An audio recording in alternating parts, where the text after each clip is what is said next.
Least corrupt nations.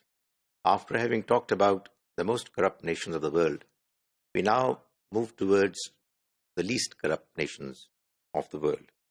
And the topmost amongst them is Denmark. It is located in the north of Europe. It's one of these Scandinavian countries with a population of 5.8 million people. And it has a system of unitary parliamentary. That is, it's a parliamentary system, but based on one political party which has its own internal system of elections and which enables democracy to have the say of people through their voice expressed from one political party. And it has a constitutional monarchy, which is something meant for the presentations of the different formalities to be done in a manner that the monarchs are given a role. They do not take any direct active role in the decision making of the administration, but they enjoy respect and popularity amongst the masses, and the formal ceremonies and decisions are approved through them. What makes Denmark the topmost nation in the world as far as its freedom from corruption is concerned is transparent mechanism. Whatever happens in the system can be seen by anyone.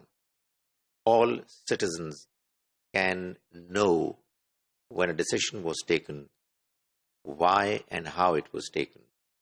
You can get into the details of it if you are interested. So it's all transparent. You can see through the system as to how it's functioning.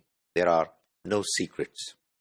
The integrity of those who are running the affairs of the system is considered to be reliable. They are people who speak the truth. They are the people who are known to be not dodging and bluffing the system.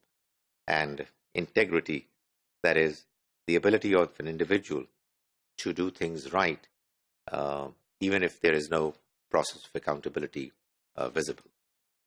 Independent judiciary, there are judges who take decisions without any pressures.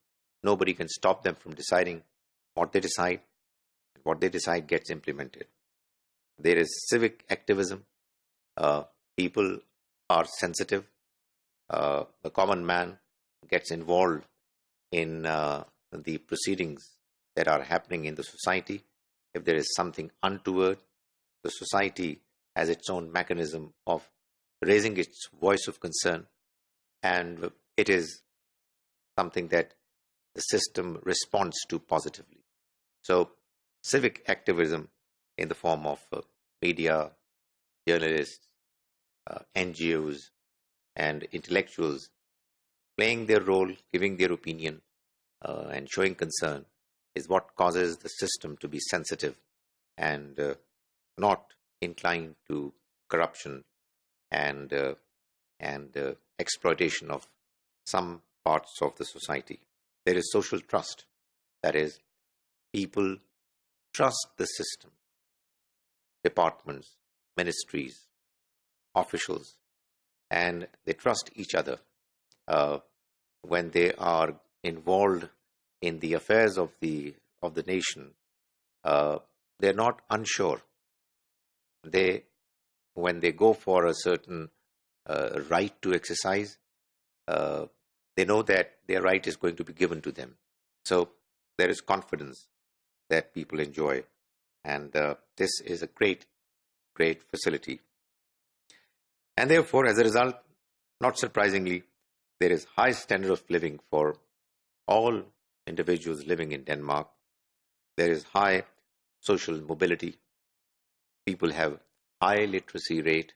They're educated, and there is equality. There is a minimum standard of living which every citizen enjoys, and everybody knows that the opportunities available to the people are equal. Anybody can become anything if he or she has the requisite ability, the requisite qualification, qualities, abilities. So the society in general, therefore, is prosperous. And this is primarily because of the fact that there is very little, if any, corruption. All decisions are taken on the basis of merit. If there is something untoward, incorrect that happens, then the system is there to raise its voice of concern, and the wrong gets corrected much earlier than one would expect it to be done in most of the other countries.